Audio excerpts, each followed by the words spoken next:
My wife called me insecure for questioning her relationship with her boss. Then she posted a bed selfie in their group chat, captioned, "Real men trust." Her friends laughed. My kids saw it. I said nothing. Next day, I shut her up forever. Look, I'm not the kind of guy who thinks he's special. I'm Marcus Hale, high school math teacher, divorced dad energy, even though I wasn't divorced yet, and the kind of person who puts ketchup on eggs without shame. My life was a solid B minus. Nothing flashy, nothing tragic, just predictable, in that comfortable way where you know exactly which drawer has the spare batteries and which coffee mug doesn't leak. I was grading math quizzes at 11:47 on a Tuesday night because that's what responsible adults do when they can't sleep and Netflix has nothing new worth watching. My red pen was working overtime on a kid's attempt to solve for x when he clearly thought algebra was a suggestion, not a requirement. I was about to write "See me after class" in that passive-aggressive teacher font when my phone lit up like a disco ball at a funeral. And just like that, my entire world went from three-dimensional to flatter than day-old soda. The notification was from a group chat I didn't even know existed until that exact moment. One of those things that makes you realize you've been living in a sitcom where everyone else got the script except you. The group was called Creative Wins, which should have been my first clue that nothing creative or winning was about to happen to me personally. I opened it because curiosity is a disease and I'm chronically infected. There she was, Serena, my wife of however many years it's been since I stopped counting anniversaries as victories and started counting them as participation trophies. She was wearing silk, the kind that costs more than my car payment, and she had this grin on her face that I recognized immediately as the one she reserves for two occasions: when she's had exactly 2.5 glasses of wine, or when someone's complimented her on something she already knew she looked good in. But it wasn't the silk or the grin that made my stomach drop like an elevator with cut cables. It was the ring on the wrong finger. The one that wasn't supposed to mean anything except maybe she'd run out of places to stack jewelry.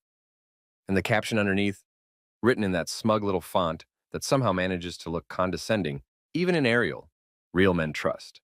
I sat there staring at my phone screen like it was a letter from the IRS, trying to decode what fresh hell I'd just stumbled into. Her friends, and I use that term loosely because I'm pretty sure none of them would help you move furniture or pick you up from the airport, started flooding the chat with laughing emojis, the crying while laughing kind that people use when they think something is peak comedy but is actually just peak cruelty. Someone wrote "iconic" in all caps. Another one dropped a fire emoji, followed by three crown emojis, which in the language of social media, I'm pretty sure translates to "you're better than your husband and we all agree." My chest felt like someone had opened it up, removed my heart, and replaced it with a block of gas station ice that was slowly melting into my lungs. You know that feeling when you drink coffee that's gone cold and your body rejects it on a molecular level? That, but emotional. Cold betrayal tastes exactly like room temperature Folgers. And let me tell you, I was drowning in it. I should have been clever. I should have screenshot the whole thing, locked my phone, taken a walk, called a lawyer, done literally anything that qualified as intelligent human behavior. But instead, I did what every man does when his brain short circuits and his pride takes the wheel. I answered a FaceTime call, yeah, because nothing says, "I'm handling this maturely," like a video call at midnight when you look like a rejected extra from a zombie movie, and your wife's clearly been up to extracurricular activities that didn't involve you. The call connected, and there she was, Serena, with her cheeks flushed that specific shade of pink that means either she's been laughing too hard or she's been doing something she knows she shouldn't. And behind her, just casually existing in the background like a stock photo come to life, was Adrian Drake. Adrian freaking Drake, wearing a robe. Not just any robe, but the kind of robe that probably cost more than my monthly salary and definitely had its own LinkedIn profile. The kind of robe that says, "I make poor financial decisions, but I look great doing it." He waved. Actually, waved.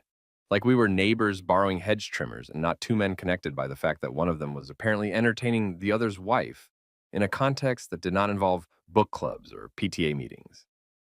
"Hey, Marcus," he said, and I swear to God his voice had that smooth quality that people use when they're trying to sound casual, but they're actually mentally calculating how fast they can exit a situation if it goes south. I didn't say anything, I just stared. Serena, bless her audacity, had the nerve to look annoyed with me. Not embarrassed, not apologetic, annoyed. Like I was the one inconveniencing her by existing and having the absolute gall to be confused about why another man was in a robe in what appeared to be a very nice hotel room that I definitely hadn't paid for.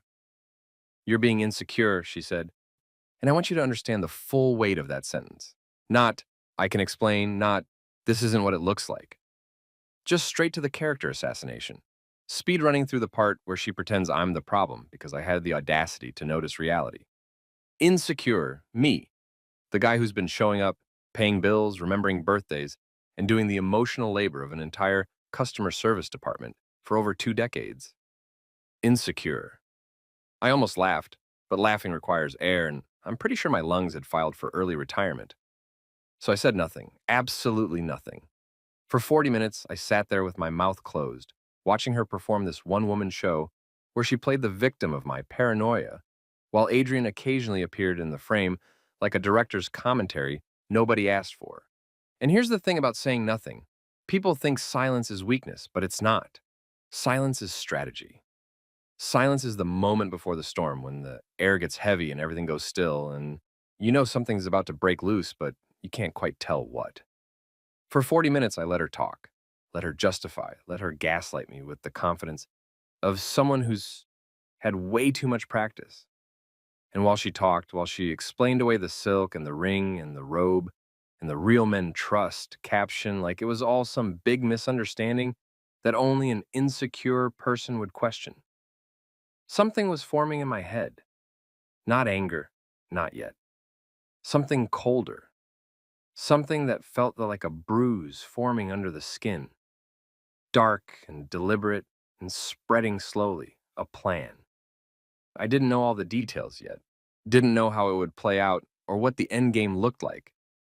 But I knew one thing for absolute certain. I was done being the punchline in someone else's joke. If Serena wanted to play games about trust, then fine, game on. But she was about to learn that the quiet guy grading math quizzes at midnight isn't someone you underestimate. Because while she was busy laughing with her friends and performing for Adrian in his LinkedIn robe, I was already 3 moves ahead, and checkmate was coming whether she saw it or not.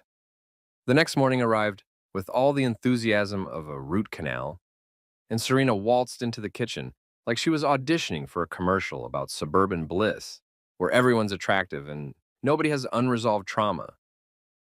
She was wearing yoga pants that cost more than my first car, and a smile that suggested last night's phone call had been completely erased from her memory bank, or at least filed away in that special compartment where inconvenient truths go to die. Good morning, she said, pouring herself coffee from the pot I'd made because apparently I'm still operating on autopilot even when my marriage is actively decomposing. She didn't ask how I slept, didn't acknowledge the elephant in the room that was currently doing backflips on our kitchen table, just went straight into her usual routine, like we were living in one of those alternate universes where infidelity is just a minor scheduling conflict. You're being paranoid, she said when I didn't immediately respond with my usual small talk about weather and traffic. Classic Serena.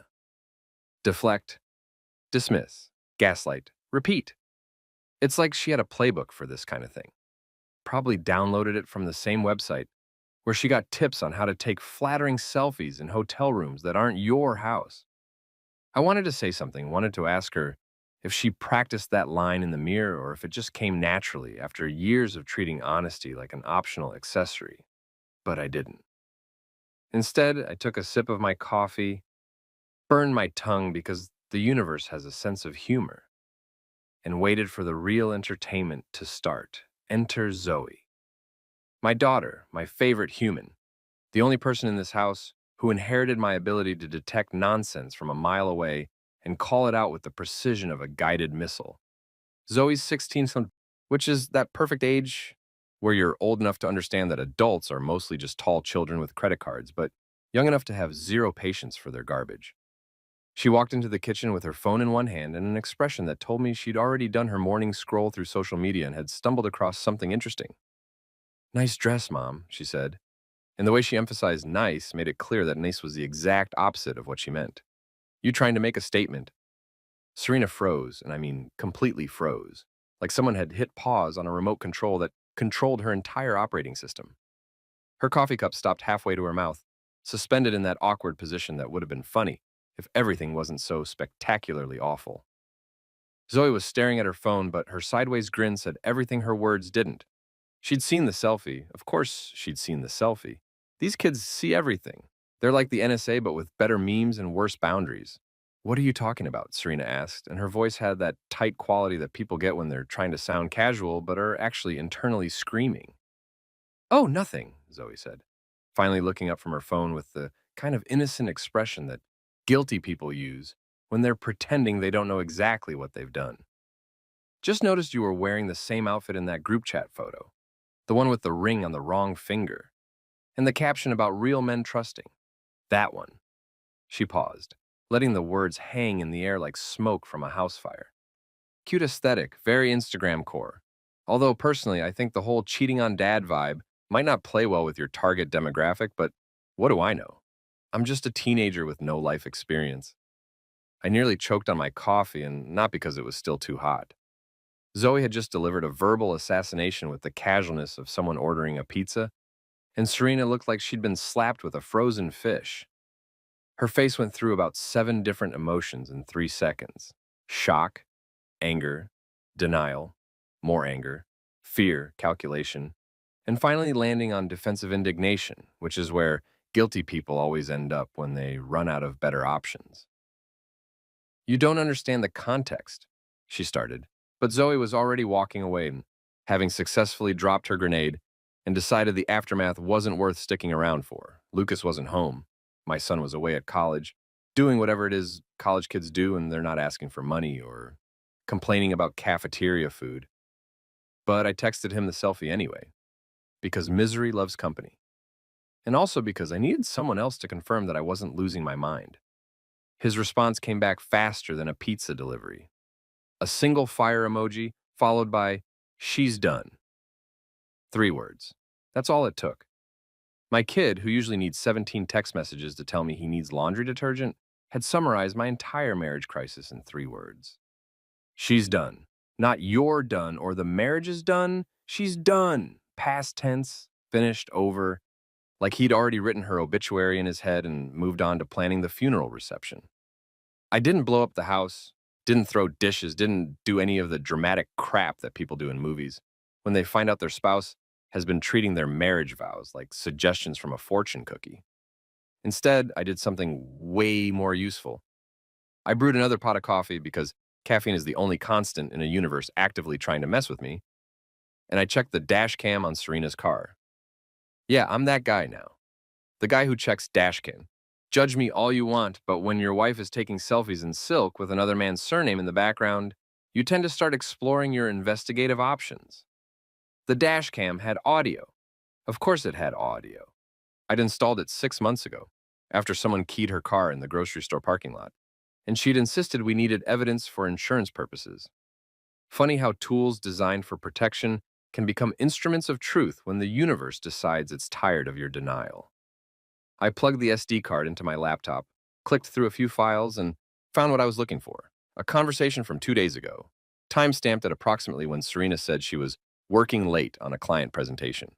The audio quality was decent enough that I could hear everything, and let me tell you, I immediately wished I couldn't. Her voice came through first, that laugh she does when she thinks something's hilarious but also slightly scandalous. Then Adrian's voice, smooth as expensive whiskey and twice as poisonous. They were talking about me. Not talking about me, mocking me. Casual, comfortable mockery, the kind that happens when people have had the same conversation multiple times and are now just riffing on familiar material. Adrian called me comfort support, which I guess is what you call someone when you're too classy to just say doormat. Serena laughed, actually laughed, and added that I was the stable option, emphasizing stable like it was the most boring word in the English language. Which I guess it is when you're someone who thinks stability is for suckers and excitement means hotel rooms with men in expensive robes. But the part that made me want to throw my laptop across the room, The part that made my hands shake and my jaw clench and every muscle in my body tense up like I was preparing for physical combat was when they talked about how easy I'd be to keep around. He won't leave, Serena said, her voice matter of fact, like she was discussing weather patterns or grocery lists. He's too invested, too scared of starting over. He'll complain, maybe sulk for a while, but he won't actually do anything. Adrian agreed, said something about how guys like that never do, and they both laughed again, this time longer, harder, like the idea of me being a predictable pushover was the funniest thing they'd heard all week. That was it. That was the moment. Not the selfie, not the robe, not even the real men trust caption that was clearly designed to be some kind of inside joke at my expense. It was hearing my wife, the person I'd spent over 2 decades building a life with, reduce me to a character trait she could manage and manipulate. The stable option, comfort support. Too scared to leave. She'd calculated my entire existence down to a formula and decided I was safe to betray because I'd never have the spine to do anything about it. The quiet I'd been sitting in, the calm I'd maintained through the FaceTime call, and the morning coffee routine suddenly felt different. Not like peace, like the eye of a hurricane. Because Serena had just made the biggest miscalculation of her life. She thought I wouldn't leave, wouldn't fight, wouldn't do anything except absorb the damage and keep showing up like a loyal golden retriever who doesn't know any better. She was about to find out exactly how wrong she was, and honestly, I was almost excited to show her. I called Sam Reyes at 6 in the morning because if you're going to drag someone into your personal disaster, you might as well do it early enough that they're too tired to tell you no. Sam and I went back to Kandahar, back when we were younger and stupider, and thought getting shot at for a living was somehow more noble than dealing with suburban problems like homeowners associations and wives who treat marriage like a hobby they're getting bored with. Sam saved my ass more times than I can count over there, pulled me out of situations that would have ended with me in a body bag or worse, and now he runs a private security firm that mostly involves keeping rich people's teenagers from getting kidnapped and investigating insurance fraud. He wears ugly suits, like genuinely offensive suits that look like they were designed by someone who learned about fashion from a gas station magazine, but the man can find information faster than Google and with significantly less judgment. Marcus, he answered, voice rough like he'd been gargling gravel. This better be good or you're buying breakfast for a month. I told him it was better than good. It was a dumpster fire with my name on the mailbox, and I needed his particular skill set. 20 minutes later, he was at my house with coffee that actually tasted like coffee and not like someone's approximation of what coffee should taste like, and I showed him everything. The selfie, the group chat, the dash cam audio, the whole miserable collection of evidence that proved my wife thought I was too pathetic to fight back. Sam listened without interrupting, which is one of his greatest qualities. The man knows when to shut up and let someone purge their soul. And when I finished, he leaned back in my kitchen chair and looked at me with those dark eyes that had seen way worse things than cheating spouses, but somehow still managed to look concerned. We plan, he said finally, setting down his coffee with the kind of deliberate care that meant he was already 3 steps ahead of me. We don't punch people and expect applause. We don't go nuclear and hope the fallout lands in our favor. We plan, we execute, and we make sure every move is clean enough that nobody can say you did anything wrong except expose the truth. I nodded because that's exactly what I needed to hear. I didn't want revenge in the movie sense where everything explodes and someone ends up in jail. I wanted something surgical, something that would dismantle her narrative brick by brick until the whole structure collapsed and everyone could see exactly what had been holding it up. Sam cracked his knuckles, pulled out his laptop that looked like it had survived a war, which it probably had, and got to work. Turns out, Adrian Drake wasn't just some random dude in an expensive robe. Sam dug up his history faster than I could finish my second cup of coffee, pulling information from sources I didn't even know existed and probably shouldn't ask about because plausible deniability is a real legal strategy. Adrian owned 3 luxury car dealerships, the kind that sell vehicles to people who think having leather seats is a personality trait. He'd been through a messy divorce 2 years ago, messy enough that it made the local business section because apparently rich people's personal drama qualifies as news when the settlement involves enough zeros. His ex-wife had some choice quotes about his pattern of pursuing relationships that benefit his professional network, which was rich person speak for he sleeps with clients and uses them for connections. The guy was basically a walking LinkedIn profile with a libido problem. But here's where it got interesting. And by interesting, I mean the kind of plot twist that makes you question whether reality has writers. Tara, Serena's younger sister, certified chaos merchant, and the kind of person who shows up to family dinners dressed like she's attending a music festival in a dimension where taste doesn't exist, had been cozying up to Adrian at parties. Sam had photos, actual photos from social media, because people document their own scandals now with the enthusiasm of tourists at national monuments. There was Tara at some gallery opening hanging on Adrian's arm like a decorative accessory. Tara at a charity golf tournament that neither of them looked interested in, standing close enough that personal space had clearly left the chat. Tara at what appeared to be someone's birthday party, whispering something in Adrian's ear while he smiled that same smooth smile he'd given me through the FaceTime screen. Your wife's sister is either really bad at reading social cues or she's playing the same game, Sam said, scrolling through more photos like he was reviewing evidence for a trial, which I guess he kind of was. My money's on option two. This guy's got a type, and apparently that type is women related to each other, which is creepy on multiple levels, but also incredibly useful for us. I stared at the photos, trying to process what I was looking at. Serena and Tara had always been competitive, in that way sisters are, when their parents accidentally created a hierarchy by praising one slightly more than the other at a crucial developmental stage. Tara was younger, louder, more impulsive, the kind of person who treated life like an Instagram story that would disappear in 24 hours, so consequences didn't matter. If she was making moves on Adrian, it wasn't because she loved him. It was because Serena had him first, and Tara had built her entire personality around wanting what her sister had. So we've got a love triangle, except it's more like a love trapezoid, because you're still technically in the picture, Sam continued, pulling up what looked like financial records that I definitely didn't ask how he obtained. Adrian's dealerships are doing fine. Not great, but fine.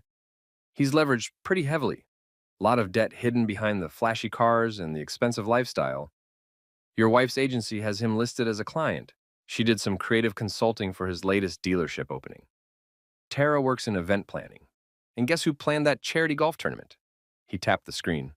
It's a whole little ecosystem of opportunists, and you're the only person in this equation who's been playing honest. I sat back, letting all the information settle in my brain like sediment in a river that's been flowing too fast for too long. Serena wasn't just cheating, she was part of a whole network of people who treated relationships like networking opportunities and loyalty like an outdated business model.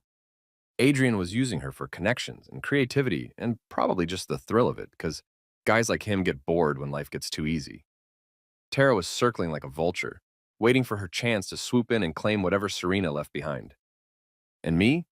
I was supposed to be the stable option, the comfort support, the guy who paid the mortgage and kept the family photos updated and never asked too many questions because asking questions would mean acknowledging that the life I'd built was constructed on a foundation that was already crumbling. We need a strategy, Sam said, and the way he said it reminded me of the old days, back when strategy meant the difference between coming home and not coming home. First, we gather everything. Every piece of evidence, every receipt, every text message, every moment where they thought they were being clever, but were actually just being sloppy. Second, we control the narrative. They think they're writing the story, but we're about to show them who's really holding the pen. Third, we execute with precision. No emotion, no drama. Just clean execution that leaves them with nothing to argue against except the truth they've been hiding. Zoe appeared in the doorway, backpack slung over one shoulder, looking between me and Sam like she'd just walked into a scene from a spy movie that was being filmed in her kitchen. Are you two planning something illegal? She asked, but there was excitement in her voice, not concern. This kid had clearly inherited my tolerance for chaos and Sam's appreciation for tactical thinking. Because if you are, I want in.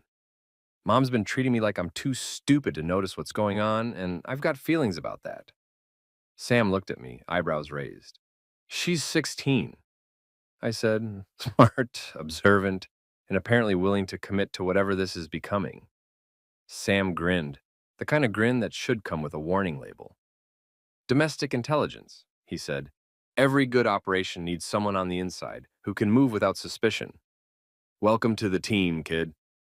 Zoe dropped her backpack and pulled up a chair, and I realized that what started as my personal disaster was becoming something else entirely. Not revenge, not even justice, really. More like an experiment in what happens when the person everyone underestimated decides to stop playing defense and start playing chess. Serena thought I was too invested to leave, too scared to fight back. She was about to learn that investment doesn't mean weakness. It means I know exactly what I'm fighting for. And I've got nothing left to lose except a marriage that was already dead. It just didn't know it yet. Serena forgot her phone charger at home on Thursday morning, which felt less like an accident and more like the universe deciding to participate in my tactical operations. She called me around 10, right in the middle of my third period geometry class, where I was trying to explain the Pythagorean theorem to a room full of teenagers who thought math was a conspiracy invented by old people to make them suffer, and asked if I could possibly, maybe pretty please, drop it off at her agency because she had meetings all afternoon and her phone was at 12%, and apparently that's a crisis worth interrupting someone's workday over. Her voice had that sugary quality she uses when she wants something, the same tone she probably used with Adrian when she wanted him to book a hotel room with thread counts higher than my credit score. "You're a lifesaver," she said. And I wondered if she appreciated the irony of calling me a lifesaver while actively drowning our marriage in the deep end. I told her I'd swing by during my lunch break, hung up, and immediately texted Sam and Zoe in our newly formed group chat that we'd ironically named Comfort Support Squad. Sam responded with a thumbs up and opportunity knocks. Zoe sent back a gif of someone rubbing their hands together like a cartoon villain, which pretty much summed up how I was feeling. This wasn't just delivering a charger. This was reconnaissance, infiltration, the kind of operation that would have made our drill sergeants back in Kandahar either proud or deeply concerned about what we'd learned on their watch. I grabbed Serena's charger from the nightstand, the one she'd left plugged in next to a book she'd been pretending to read for 6 months, and headed to Jefferson Creative Agency with my heart, doing that thing where it beats faster than it should, but you're not sure if it's anxiety or excitement or just your body's way of telling you you're about to do something monumentally stupid. The agency was in one of those renovated warehouse buildings that used to make actual useful things, but now just houses companies that make PowerPoint presentations and call it innovation. All exposed brick and industrial lighting, the kind of place where people wear expensive sneakers to work and think having a ping pong table makes them a fun workplace culture. I walked in through the front entrance, trying to look like a regular husband doing a regular favor and not like someone who was about to commit what I'm pretty sure qualifies as corporate espionage. Except it's your own wife, so maybe it's just regular espionage with better legal standing. Neil was at the front desk, and Neil is exactly the kind of person you'd expect to find at a front desk in a creative agency. Overstyled hair, glasses that probably don't have prescription lenses, and a smile that suggests his entire personality was downloaded from an influencer's Instagram feed. "Marcus," he said, like we were old friends even though we'd met exactly twice, and both times he'd called me Martin. "Here to see Serena?" I held up the charger like it was a hall pass. "Just dropping this off real quick. She's in meetings, right? I can just leave it in her office." Neil's face did this thing where it clearly wanted to say no, but also didn't want to deal with the social awkwardness of denying a simple request from someone's husband. So he landed on a compromise that involved nodding enthusiastically while also looking vaguely uncomfortable. "Sure, yeah, totally. You know where her office is. 5 minutes, though, okay? We've got a strict policy about visitors during work hours." He said this like he was enforcing national security protocols and not just making up rules because he'd watched too many corporate training videos. I thanked him with the kind of gratitude that people use when they're pretending to be grateful but are actually just trying to end a conversation. And I headed towards Serena's office with the casual confidence of someone who belonged there. Her office was on the second floor, corner position with windows that overlooked the parking lot where people paid monthly fees that could have fed a family of four. The door was unlocked because apparently security isn't a concern when you work in a place where the most valuable thing is someone's half-finished creative brief. I stepped inside and closed the door behind me, and for about 10 seconds I just stood there, taking it all in. The pristine desk with its color-coordinated supplies, the mood board on the wall full of inspirational quotes that meant nothing, the framed photo of us from 3 years ago when we'd gone to Napa and pretended we still enjoyed each other's company. Zoe had taught me the tricks during our planning session the night before, sitting at the kitchen table with her phone and a level of technical knowledge that made me question what exactly kids are learning in school these days, besides how to bypass parental controls. You need about 3 minutes to clone a phone if you know what you're doing, she'd explained, pulling up a tutorial video that had been viewed by approximately 7 million people who apparently all had trust issues. The software works fast, mirrors everything: messages, photos, emails, the whole digital footprint. Then you've got 2 minutes to look around, take photos of anything physical that seems useful, and get out before anyone wonders why you're taking so long to drop off a phone charger. I pulled out the phone I'd prepared that morning, a burner that Sam had provided with software already installed, because apparently he keeps this stuff on hand for situations exactly like this, and plugged it into Serena's computer. The screen lit up with a progress bar that moved with agonizing slowness, like it was deliberately trying to give me a heart attack. While it cloned, I looked around her desk, rifling through drawers with the kind of calm efficiency that comes from years of grading papers and learning to ignore your own moral discomfort. Bottom drawer had the usual office supplies: pens, sticky notes, a stapler that probably cost $40 because it was designed by someone Swedish. Middle drawer was more interesting: receipts, printed confirmations for hotel reservations, and the calendar with dates circled in red pen that didn't correspond to any family events I remembered. The computer dinged softly, progress complete, and I unplugged my phone just as voices echoed in the hallway outside. I grabbed a notebook from her desk, spiral bound, full of handwritten notes and Serena's looping script, and took a quick photo of a page that listed names, dates, and what appeared to be budget numbers for something called Client Entertainment Drake. Client Entertainment. That's what we're calling it now. I shoved the notebook back, arranged the desk exactly how I'd found it, left the charger plugged in prominently on her desk mat where she couldn't possibly miss it, and walked out of her office with the kind of calm that suggested I definitely hadn't just committed several violations of trust and possibly some actual laws. Neil looked up when I passed the front desk, gave me a thumbs up like we'd just completed a successful transaction at a car wash, and I waved back with the hand that wasn't gripping my phone like it contained nuclear launch codes. I made it to my car, sat in the driver's seat, and exhaled for what felt like the first time in 10 minutes. My hands were shaking slightly, that post-adrenaline tremor that happens when your body realizes you've just done something risky and wants to file a formal complaint. I pulled out my phone, the burner with the cloned data, and opened the Messages app. It was all there. Everything. Every text message Serena had sent and received, every photo she'd shared in private chats, every piece of digital evidence that proved exactly what I already knew but hadn't wanted to fully acknowledge. The messages were worse than the selfie, worse than the dash cam audio, worse than anything I'd prepared myself for. There were group threads with her friends where they discussed me like I was a character in a TV show they'd gotten bored with but kept watching out of habit. "He's so controllable," someone named Jessica had written. "Honestly impressive," Serena had replied. "I thought he'd make it harder, but he just kind of accepts everything." Another thread with Adrian, full of inside jokes and references to Marcus situations that needed to be managed.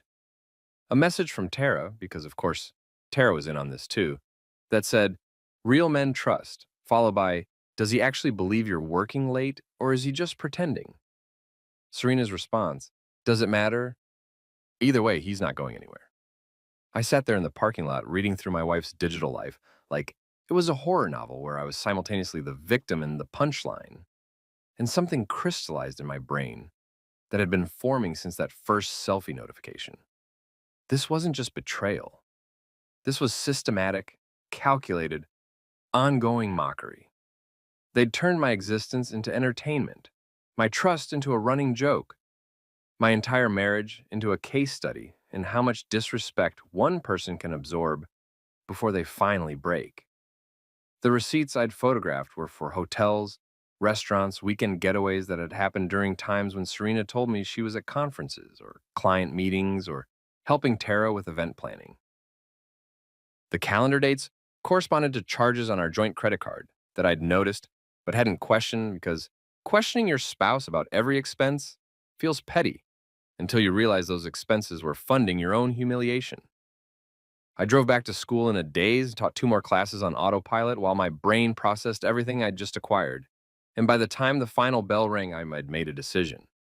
This wasn't about getting even anymore. This wasn't about revenge or justice.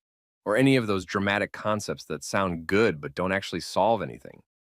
This was about documentation, about creating an irrefutable record of exactly what had happened, so that when everything finally came apart, and it would come apart, I'd make sure of it. Nobody could rewrite history or claim I was being irrational or suggest that maybe I'd misunderstood the situation. Serena thought I was controllable, thought I'd keep accepting everything because I was too invested to walk away. She was right that I was invested. She was just catastrophically wrong about what that investment would make me willing to do. Now we get to the part that people absolutely love in the comments section. The part where quiet revenge stops being theoretical and starts involving actual shrimp. Let me be clear. I'm not proud of what we did, but I'm also not proud, if that makes sense. It exists in this weird moral gray area where technically nobody got hurt, but also someone's Ferrari smelled like a dumpster behind a seafood restaurant during a heat wave. And honestly, that feels like the kind of poetic justice that Shakespeare would have appreciated if he'd had access to raw shellfish in a luxury vehicle. Sam called it proportional response with theatrical elements. Zoe called it chaotic good. I called it Tuesday night because apparently this is what my life had become: a math teacher conducting covert operations in expensive neighborhoods, while his daughter provided logistical support and his army buddy drove the getaway car. We tailed Adrian to his riverside house on a Wednesday evening, following at a distance that Sam assured me was professional and not at all creepy, even though it definitely felt creepy because following people in cars is inherently creepy regardless of your justifications. Adrian lived in one of those developments where every house looks like it was designed by someone who'd seen exactly one episode of a home renovation show and decided that was sufficient architectural education. His place was all glass and sharp angles, the kind of house that screams, "I have money but no actual personality," to everyone within a 5-mile radius. The Ferrari was parked in the driveway like a red middle finger to everyone who drives sensible vehicles, and I felt a small surge of satisfaction knowing that car was about to have a very bad week. Sam parked 3 houses down, killed the engine, and looked at me with the kind of expression that suggested he was either having second thoughts or running through a mental checklist of everything that could go wrong. "Last chance to back out," he said, which was nice of him, but also completely unnecessary because I'd already passed the point of backing out somewhere around the time I read my wife's messages calling me controllable. "We do this clean, we do it fast, and we absolutely do not break anything that would qualify as actual property damage. Smell is temporary. Dignity loss is permanent. Got it?" I nodded, grabbed the bag of raw shrimp we'd purchased from a discount grocery store that definitely didn't ask questions about why someone needed 5 pounds of already suspect seafood, and stepped out into the evening air that smelled significantly better than it was about to. Breaking into the Ferrari was easier than it should have been, which tells you something about people who buy expensive cars but don't invest in decent security systems. Sam had tools. I didn't ask where he got them, didn't ask if they were legal, just accepted that my life now included lockpicks and moral flexibility. And within 2 minutes, we had the door open and were staring at an interior that probably cost more than my annual salary. Leather seats, dashboard that looked like a spaceship control panel, and that new car smell that was about to become a very old fish smell. I pulled out the first handful of shrimp, held it for a second, while my brain tried one last time to convince me this was insane, and then shoved it deep into the air conditioning vent. Then another handful, then another. Sam worked on the other side, stuffing shrimp into every vent he could find with the efficiency of someone who'd clearly done weirder things in his professional career and wasn't about to judge. The vents weren't enough, though. We needed coverage, needed something that would permeate every fiber and surface and make the entire vehicle uninhabitable. That's where the milk came in. Spoiled milk, specifically, the kind that had been sitting in Sam's trunk for 3 days and in temperatures that would have violated several health codes. We poured it into the AC system, into the cup holders, into the little storage compartments that luxury cars have for storing things like sunglasses and broken dreams. The smell was immediate and horrifying, and I had to breathe through my mouth to avoid gagging. But there was also something deeply satisfying about watching this monument to Adrian's ego slowly transform into a biohazard on wheels. But we weren't done, because Sam had brought spray paint. Washable spray paint, he made sure to specify. Because apparently, even in our descent into petty crime, We had standards, and I'd been workshopping the perfect message since we'd started planning this operation. Real men trust, I wrote across the windshield in letters big enough to read from space, adding a question mark because I wanted Adrian to really think about the irony. Sam added a few artistic flourishes that I won't describe because they involved crude drawings, and my mother raised me better than to repeat such things. And then we closed everything up, wiped down our prints like we'd seen in approximately 1 million crime shows, and got back in Sam's car before anyone could spot us committing what was technically vandalism, but felt more like community service. The neighborhood Facebook group exploded the next morning. I know this because Zoe showed me during breakfast, scrolling through posts with the kind of glee that concerned me as a parent, but impressed me as a co-conspirator. Vandalism at Adrian Drake's residence, read the first post, written by some woman named Barbara, who apparently had nothing better to do than monitor her neighbors' properties for signs of moral decay. The comments were beautiful, a perfect mix of pearl-clutching concern and barely disguised schadenfreude. Who would do such a thing? Asked someone whose profile picture was a golden retriever. Karma's got a sense of humor, replied someone else, and I wanted to find that person and buy them a coffee because they got it. They understood the assignment. Maybe he shouldn't have been such a sleazebag, wrote another commenter. And that kicked off a whole thread about Adrian's reputation, his messy divorce, the rumors about him sleeping with clients, all these things that apparently everyone knew, but nobody had said out loud until someone gave them permission via the comments section of a Facebook post about vandalized luxury vehicles. It was like watching a dam break, all this accumulated gossip and suspicion suddenly flooding into public view, and Adrian couldn't do anything except watch his reputation deteriorate in real time alongside his Ferrari's resale value. Serena panicked. I know because she called me 3 times during my lunch period, her voice tight with that specific kind of stress that comes from realizing your secret life isn't as secret as you thought. Someone vandalized Adrian's car, she said, like this was tragic news that should concern me deeply. They wrote horrible things. The police think it might be related to his business dealings, but it feels personal, Marcus. Really personal. I made sympathetic noises while eating my sandwich, the kind of non-committal sounds that could mean anything or nothing depending on interpretation. That's terrible, I said. And technically I wasn't lying because it was terrible. Terrible for Adrian, terrible for his Ferrari, terrible for everyone who'd assumed they could operate without consequences because the stable guy would never fight back. Do you think someone knows? She asked. And there was fear in her voice now, real fear. The kind that comes from understanding that secrets have expiration dates, and hers might be approaching faster than anticipated. Knows what? I asked, playing dumb with Oscar-worthy commitment. About anything, about business stuff, about relationships, about anything someone might be upset about. She was fishing, trying to figure out if I knew, if I'd connected the dots, if I was the kind of person who'd retaliate with shrimp and spray paint. I don't know what you mean, I said. And that was actually true because I genuinely didn't know what specific thing she was worried about me knowing. The affair, the mockery, the financial stuff Sam had dug up, or just the general awareness that she'd been treating our marriage like a side project she'd lost interest in. She blamed everything on stalkers, told her friends and coworkers that Adrian must have angry ex-clients or jealous competitors, spun this whole narrative about how successful people attract negative attention from bitter individuals who can't handle other people's success. The irony was so thick you could cut it with a knife. But nobody called her on it because people generally don't call out other people's obvious lies unless they have a personal reason to care. I sipped my coffee and said nothing because silence had become my favorite weapon and I was getting really good at using it.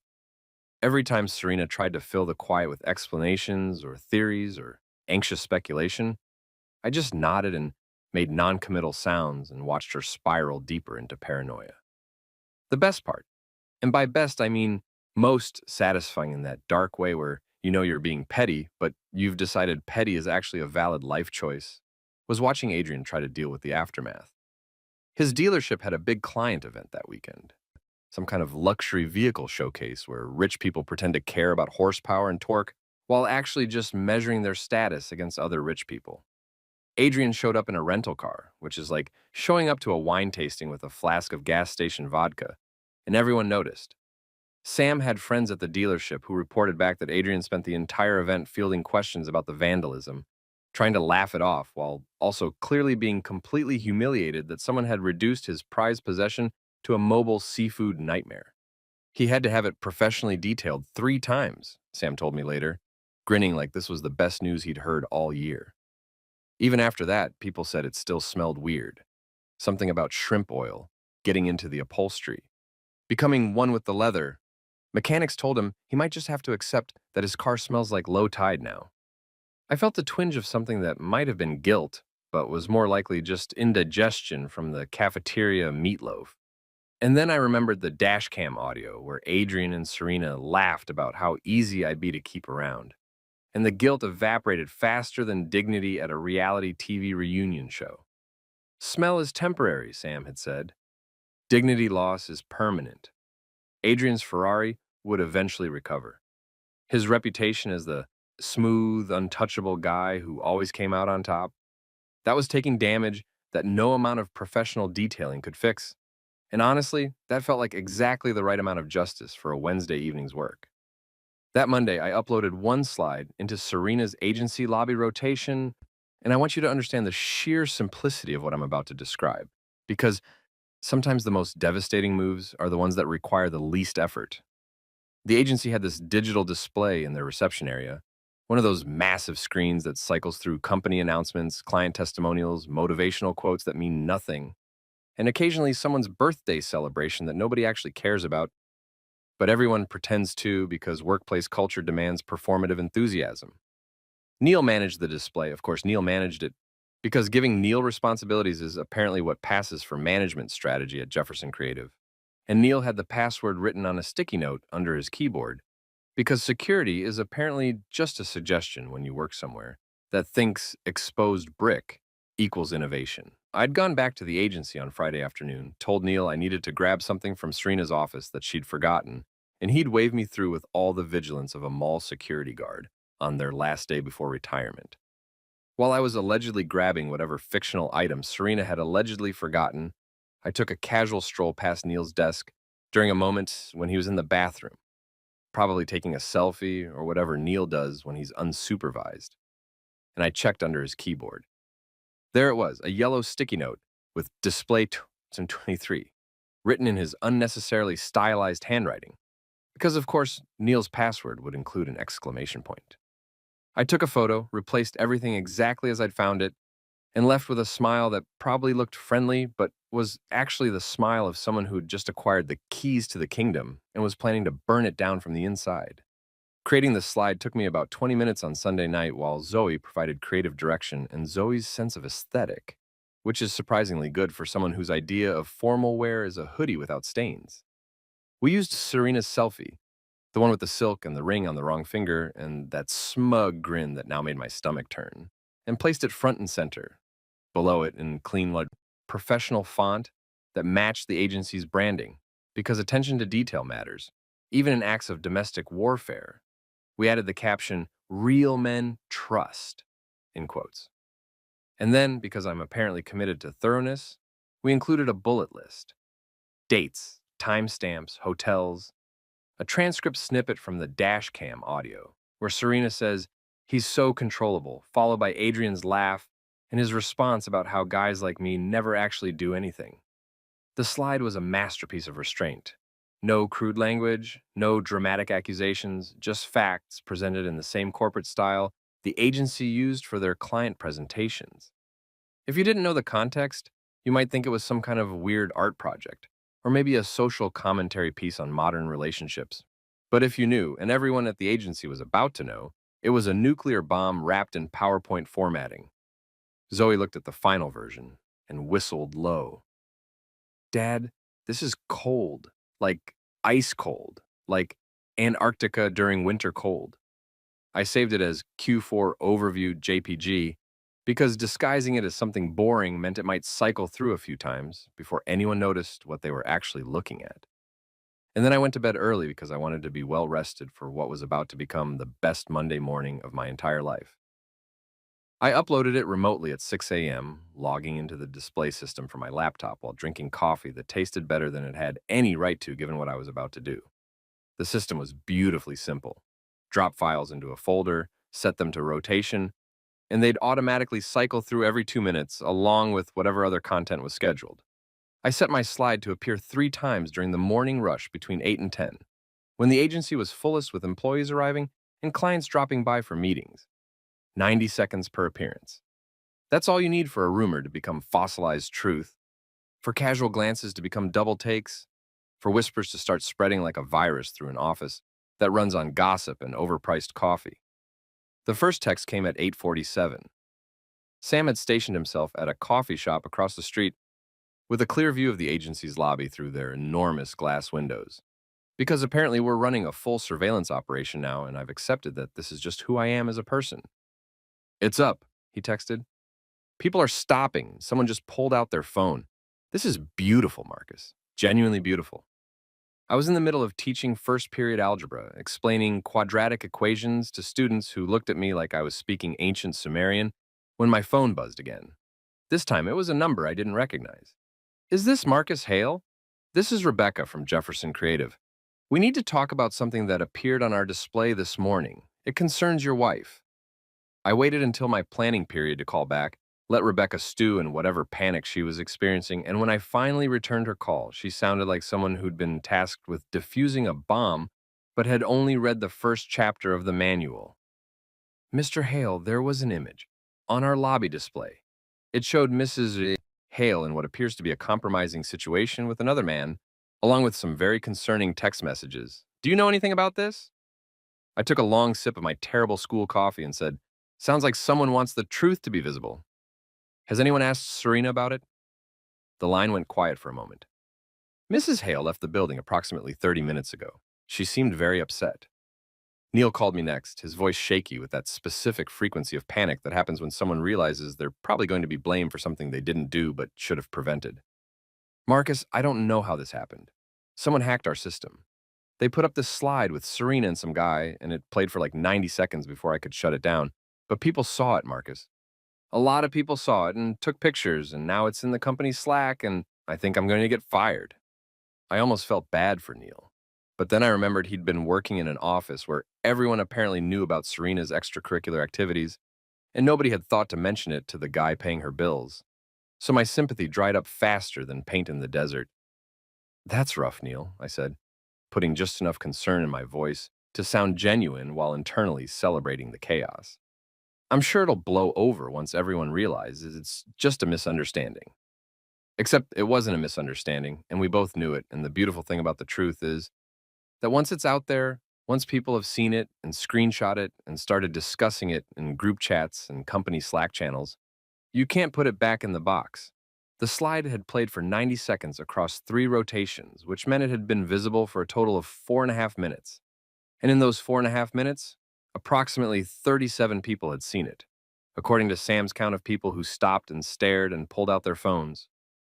37 people times however many people they'd tell, multiplied by social media's ability to spread information faster than norovirus on a cruise ship, divided by the average person's love of drama, equals complete and total exposure.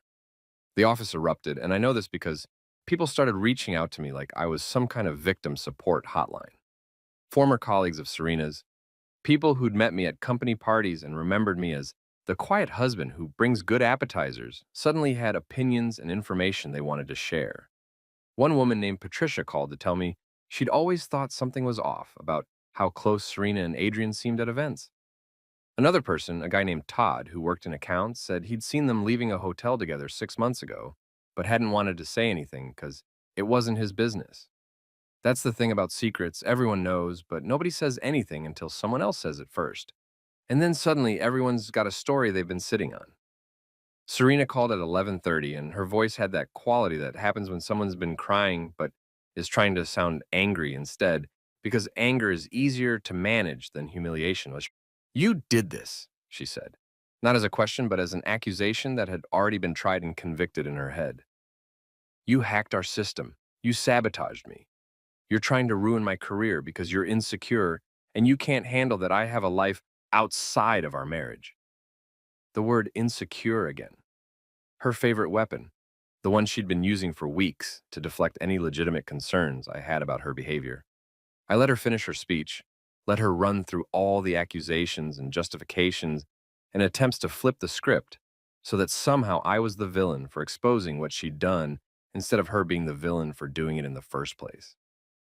Serena, I said when she finally paused to breathe, my voice calm, in that way that I knew would infuriate her more than yelling ever could. I didn't hack anything. I uploaded a single slide with information that's completely accurate. Dates, times, messages, all of it true. If seeing the truth displayed publicly makes you feel bad, maybe the problem isn't the display. Maybe it's what you've been doing. She started to respond, probably with another round of gaslighting about how I was interpreting things wrong or taking things out of context. But I cut her off. I've been secure for 22 years. I've been stable, reliable, the comfort support you and Adrian laughed about. I'm finished being a punchline in my own marriage. The line went quiet, and I could hear voices in the background. Probably her friends or coworkers trying to figure out what kind of damage control could possibly fix this situation. You've ruined everything, she said finally, and her voice had lost the anger, replaced by something that sounded almost like defeat. My job, my reputation, everything I've built. I thought about the dashcam audio, about her saying I'd never leave because I was too invested, too scared of starting over. I thought about the group chat messages where she and her friends treated my trust like a joke. I thought about 22 years of showing up and being present and doing the work while she collected the benefits and apparently entertained other men in her spare time. No, I said, you ruined everything. I just made sure people could see it. I hung up before she could respond, blocked her number because I was done with conversations that went nowhere, and sat at my desk feeling something that wasn't quite satisfaction but wasn't regret either. The slide had done exactly what it was supposed to do. It had taken the private humiliation she'd been inflicting on me and made it public, had shifted the narrative from Marcus is insecure to Serena betrayed her husband and got caught. 90 seconds. That's all it took to dismantle years of carefully constructed lies. In the age of screenshots and social media, the truth doesn't need a long presentation. It just needs to be visible, long enough for people to hit record. Mrs. Hughes called me at 3:15 on Tuesday afternoon, and I knew before answering that something magnificent had happened because Mrs. Hughes only calls for two reasons. She needs help with her computer, or there's neighborhood drama worth documenting. Marcus, she said, voice trembling with the kind of excitement that elderly women reserve for grandchildren and scandal. There's shouting in your driveway, loud shouting. I thought you should know before the whole street starts recording. I thanked her, told her I'd handle it, and felt a smile spread across my face that probably would have concerned a therapist, but felt absolutely perfect to me. They'd come to my house. They'd actually driven to my house to confront me, which meant they'd officially abandoned any pretense of having the moral high ground, and were now operating purely on wounded pride and desperation. I walked outside with the casual energy of someone checking the mail, not someone about to engage in suburban warfare with an audience of retired neighbors who had nothing better to do than watch other people's lives implode. And there they were, the unholy trinity of my personal nightmare, standing in my driveway like they were about to stage an intervention, except the only thing that needed intervening was their collective inability to understand consequences. Serena was in full creative director mode, dressed in one of those outfits that costs more than reasonable and is supposed to communicate success, but really just communicates insecurity about appearing successful. Tara stood next to her in something that looked like she'd raided a thrift store after several drinks and declared herself a fashion icon. And Adrian, because of course Adrian had tagged along, wore sunglasses expensive enough to have their own insurance policy and an expression that suggested he thought he could charm his way out of the situation like he'd apparently charmed his way into it. Marcus, Serena started, and her voice had that tight quality that happens when someone's trying to project authority but is actually barely holding it together. We need to talk about what you've been doing. The slide at my office, the vandalism at Adrian's house. You've crossed a line. I leaned against my front door, crossed my arms, and raised my eyebrows in what I hoped was an expression of polite interest. Have I? What line exactly? The one where I share truthful information about my own marriage? Or the one where I allegedly had something to do with whatever happened to Adrian's car, which I definitely don't know anything about? Adrian stepped forward, puffing his chest like a pigeon trying to intimidate a cat, and I had to suppress a laugh because the man was wearing loafers without socks and thought he looked threatening. You think you're clever, Adrian said, and his voice had that smooth quality that probably worked on car buyers and lonely wives, but just sounded slimy to me. Posting private information, destroying property, playing these little games. You're not clever, Marcus. You're pathetic. You're a bitter man who can't handle that his wife outgrew him. I nodded slowly, pretending to consider his words, while internally cataloging every visible neighbor peeking from curtains and every phone probably recording from windows. Mrs. Hughes was on her porch with a cup of tea that she definitely didn't need, but had brought outside specifically to have a reason to watch. Mr. Peterson from two houses down was trimming hedges that didn't need trimming. The Martinez family's teenage son had positioned himself by their mailbox with his phone out, not even pretending he wasn't filming. That's an interesting theory, Adrian, I said, keeping my voice level and pleasant like we were discussing weather patterns. But here's a question. If everything I posted was lies, why are you here? Why not just call the police, file charges, let the legal system handle it? Why drive to my house with my wife and her sister to have this conversation in my driveway where I notice approximately 8 neighbors are currently watching? I gestured vaguely at the surrounding houses, and all 3 of them instinctively turned to look, which was a mistake because it confirmed they knew they had an audience, and that knowledge made them visibly uncomfortable. Tara decided this was her moment to contribute, because apparently she'd been standing there, feeling left out of the drama. You've always been jealous of Serena's success, she said, and I genuinely had to pause and recalibrate because the audacity of that statement required a moment of appreciation. You're a teacher, Marcus, a high school math teacher. She's a creative director at a prestigious agency. She outgrew you, and instead of being happy for her, you're trying to tear her down. I looked at Tara, really looked at her, and saw someone who'd spent her entire life competing with her older sister and had convinced herself that moral boundaries were just suggestions for people who weren't special enough to ignore them. Tara, I said, and I put enough disappointment in my voice that it sounded like I was addressing one of my students who'd been caught cheating. I've seen the photos of you and Adrian at parties. The way you hang on his arm when Serena's not looking. The messages where you called her relationship convenient until something better comes along. You're not defending your sister. You're defending your position in line. Her face went red. That specific shade that happens when someone gets called out so accurately they can't even formulate a denial. And she looked at Adrian like he was supposed to defend her. But Adrian was too busy looking at me with an expression that suggested he was recalculating exactly how much I knew. Serena tried to take control back, stepping forward with her hands raised like she was trying to calm a situation that she'd created. This is ridiculous. Marcus, you're making a scene. The neighbors are watching. Don't you have any dignity left? And that's when I started laughing, actually laughing, because the sheer irony of my wife lecturing me about dignity while standing in my driveway with her affair partner and her sister who wanted to be next in line was too perfect to ignore. Dignity? I said, still laughing. Serena, you posted a selfie in another man's hotel room with a caption mocking your husband, and your friends laughed about it. You called me controllable. You said I'd never leave because I was too invested. You treated our marriage like a joke, and now you're concerned about dignity? I pulled out my phone, held it up so they could all see, and said the magic words that made all 3 of them freeze, like I'd pulled out a weapon. Should I call the police? Because I'd love to explain to them why 3 people drove to my house to threaten me about exposing an affair that apparently wasn't an affair, but also somehow requires this level of confrontation. I'm sure they'd love to hear the whole story, all of it, with dates and timestamps and audio recordings. Adrian's face went pale, which was impressive given that he clearly spent money on maintaining his tan. Tara took a step back, suddenly very interested in her shoes. Serena opened her mouth, closed it, opened it again like a fish trying to remember how breathing worked.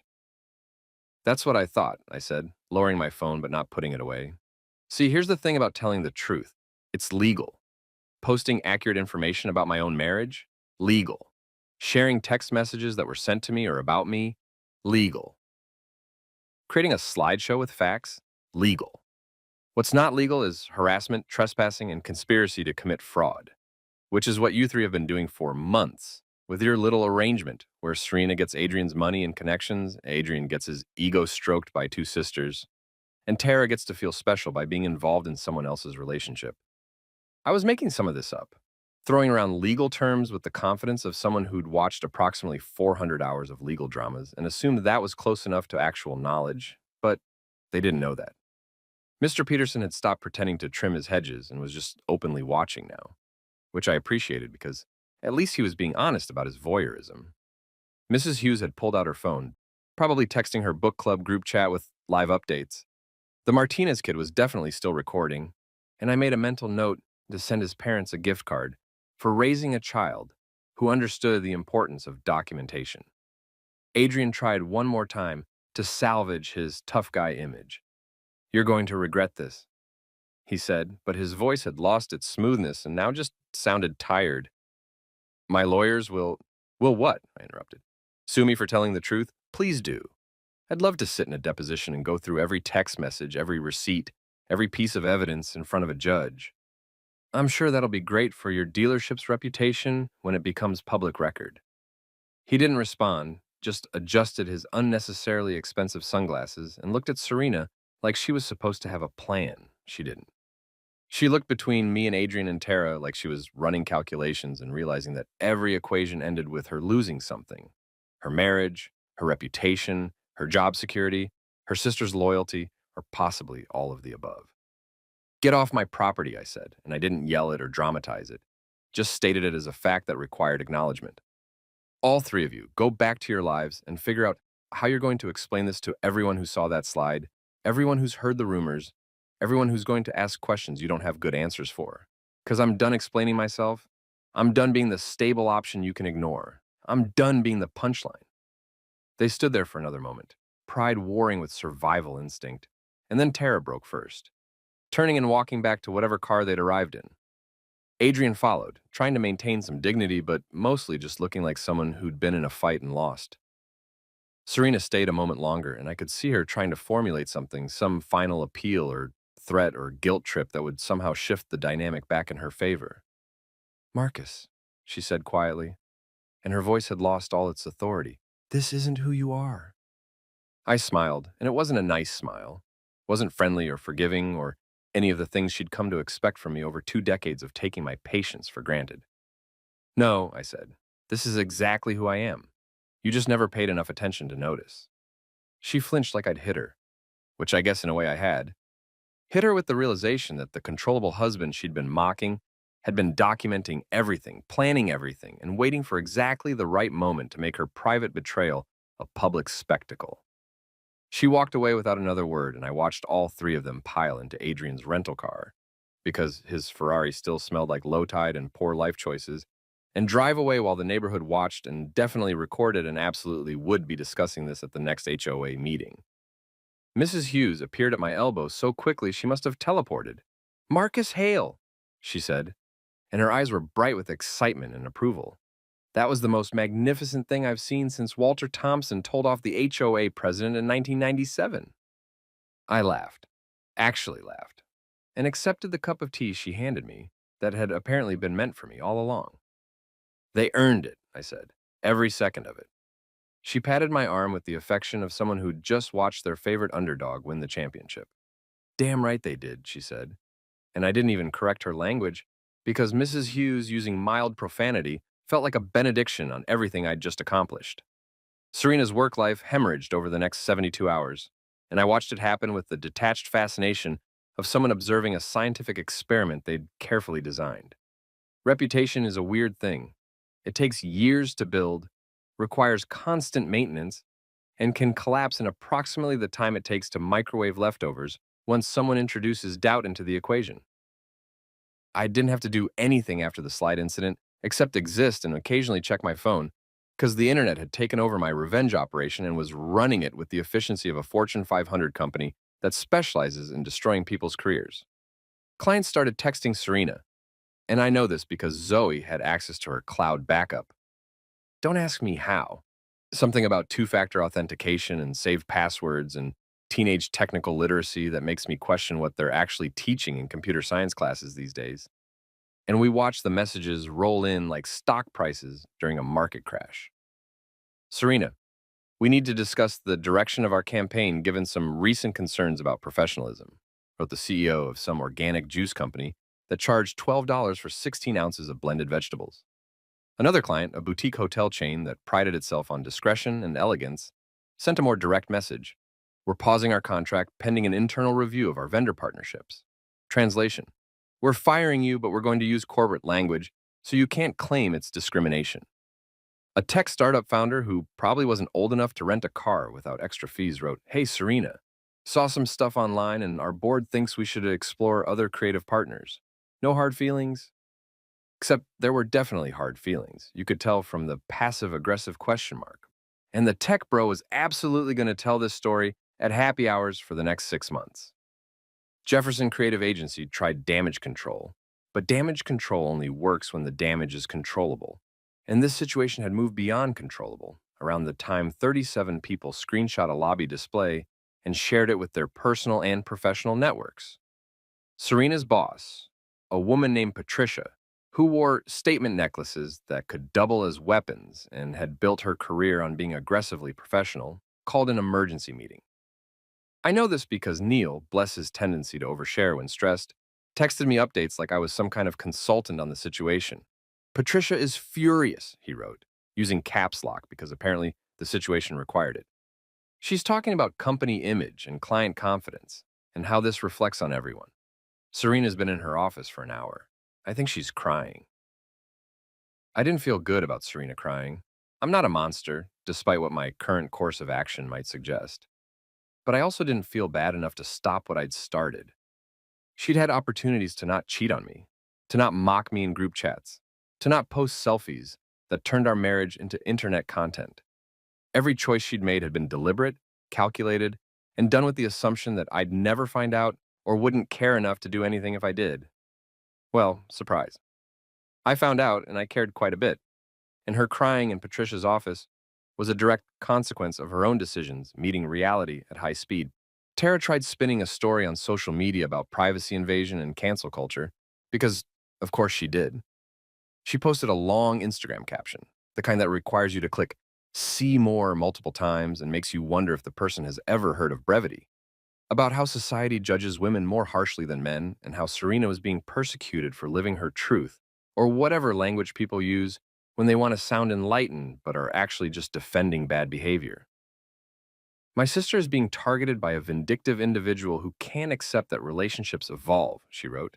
And I had to give her credit for creativity because framing infidelity as relationships evolving took some serious mental gymnastics. The comments section destroyed her. Not just criticized, destroyed. And people who'd clearly done their homework showed up with receipts, posting the photos of Tara hanging on Adrian at parties, pointing out that she worked for his dealership's event planning and had a financial interest in defending him, noting that "relationships evolve" was a convenient phrase for "my sister cheated and I was probably next in line." Someone with the username Truth Matters 24 wrote, "Interesting how living your truth looks suspiciously like lying to your husband from certain angles." It got 400 likes. Another person commented, "Privacy invasion is a weird way to describe exposing someone's affair with evidence they created themselves." That one got 600 likes, and someone gave it a gold award. Tara deleted the post within 6 hours, but the internet never forgets, and approximately 20 people had screenshot it and shared it to Twitter with commentary that ranged from mockery to genuine psychological analysis of why sisters compete through men. One thread went semi-viral. Some psychology student breaking down the family dynamics with terms like triangulation and narcissistic supply, and making Tara and Serena sound like case studies in a textbook about dysfunction. Tara's phone must have been exploding, and part of me felt bad. A very small part, like the part of your brain that feels guilty for not recycling that one plastic bottle. But mostly, I felt vindicated because she'd chosen to defend indefensible behavior and discovered that the court of public opinion doesn't care about your sibling loyalty when the facts are this clear. Neil quietly resigned on Thursday. He sent me a resignation letter by mistake. Meant to send it to Patricia, but clicked my name in his contacts because apparently he's as bad at email as he is at security. And it was actually kind of sad. "I can no longer work in an environment where I feel partially responsible for allowing a situation that damaged multiple people's lives and relationships," he wrote, which was surprisingly self-aware for someone who kept his password on a sticky note. "I should have noticed something was wrong. I should have said something. I failed in my basic duty to maintain a professional environment." I almost replied to tell him it wasn't his fault, that he was just a receptionist caught in the crossfire of other people's terrible decisions. But then I remembered he'd let Serena's friends mock me in the lobby while he nodded along, because he thought it was funny, so I let him sit with his guilt. Adrian's dealerships faced what corporate communications professionals call reputational challenges, and what normal people call everyone finding out you're a sleazy jerk. His Yelp reviews suddenly mentioned his questionable personal ethics, which you're not supposed to include in business reviews, but people did anyway, because review platforms are basically the wild west of accountability. Someone left a one-star review that just said, "Bought a car here. Before I knew the owner destroys families for fun. Would not recommend." It got marked as useful by 47 people. Another review, this one with 2 stars because apparently the cars themselves were fine, noted, "Good inventory, shame about the owner's character. Also, his Ferrari smells weird." Adrian tried legal posturing, had his lawyer send a cease and desist letter to approximately nobody because you can't cease and desist the truth, and discovered that threatening legal action just makes you look more guilty. His dealerships started seeing fewer walk-ins, and Sam's contacts in the industry reported that his sales team was getting nervous about commissions drying up. He's got a meeting with his business partners next week. Sam told me over coffee that had been purchased with money I'd saved by not funding hotel rooms for my wife's affair. Word is, they're concerned about the negative publicity affecting all 3 locations. They might force him out, or at least demand he step back from client-facing roles. I felt a flicker of something that might have been sympathy, but was more likely just indigestion from the truly terrible breakfast burrito I'd eaten. And then I remembered Adrian waving at me through that FaceTime call, standing in his expensive robe in a hotel room with my wife saying, "Hey, Marcus." Like we were buddies who'd simply bumped into each other at a hardware store. The sympathy evaporated. His dealerships would survive or they wouldn't. His business partners would keep him or they wouldn't. And either way, he'd learned an important lesson about the relationship between private behavior and public consequences. Lucas texted me from college. "Dad, you played 4D chess while everyone else was playing checkers. Love you. Also, can you send money for textbooks?" I sent the money because being vindictive toward my kids' education would make me a worse person than I was comfortable being. And also because Lucas had been solidly in my corner since the beginning. Zoe sent me a meme of a cat wearing sunglasses with the caption, "When you're quiet but deadly," which I think was supposed to be a compliment about my strategy. She'd been collecting screenshots of social media reactions to the whole situation, organizing them in a folder she'd labeled Mom's Greatest Hits, with a level of sarcasm that made me proud as a parent and concerned as someone who's supposed to be teaching her about forgiveness and empathy. I didn't feel vindictive sitting at my kitchen table on Friday evening watching Serena's professional reputation crumble like a sandcastle at high tide. I felt vindicated, which is different. Vindictive means you want to hurt someone for the sake of hurting them. Vindicated means you've been proven right after everyone told you that you were wrong, paranoid, insecure, all the words Serena had used to gaslight me into doubting my own perception of reality. She'd treated trust as a joke, something to mock in group chats and laugh about with Adrian. I'd treated truth like a contract, something with terms and conditions that matter. And when she violated those terms, I'd simply provided documentation of the violation and let reality handle the consequences. Sam called it justice. Zoe called it karma. Mrs. Hughes called it about damn time someone held that woman accountable. I called it exhausting because revenge, even the justified, well-documented, surgical kind, takes energy. And I'd been running on adrenaline and spite for weeks. But it was the good kind of exhausting, the kind you feel after finishing a project you've been working on forever and finally getting to see the results. Serena's career hadn't been destroyed, not completely. She still had her job, technically, though Patricia had quietly removed her from client-facing roles and reassigned her to internal projects that nobody cared about. Her reputation had taken damage that would take years to repair, if it could be repaired at all, because the internet has a long memory and people love a good downfall story, especially when the person falling had been arrogant enough to think they'd never hit the ground. Adrian's business was stumbling, but not collapsed. Tara's social media had gone quiet, and Neil was probably working somewhere else by now. Hopefully somewhere with better security practices and less drama.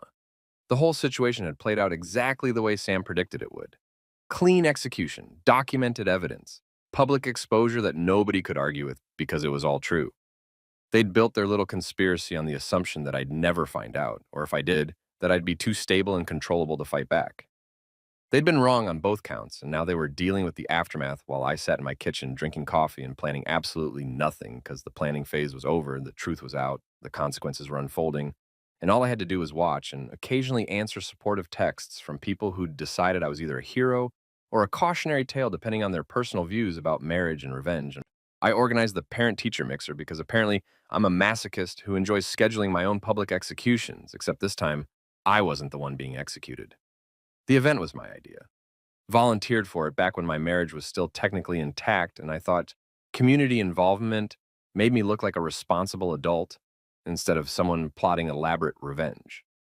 I invited everyone: parents, board members, PTA members who take their positions way too seriously, teachers who needed a break from grading papers, and most importantly, the smug people who clap at their own jokes and think their kids are gifted when really they're just average with wealthy parents. Serena strutted in wearing confidence she no longer had any right to, dressed like she was heading a trade show instead of attending a school function at a gymnasium that smelled like decades of adolescent anxiety and floor wax. Adrian arrived 20 minutes later because apparently they'd given up on subtlety, and he had that expression people wear when they think they're about to be the life of the party but are actually about to become the cautionary tale. I watched them work the room, shaking hands and smiling like nothing had happened, like the slide incident was ancient history instead of last week's entertainment.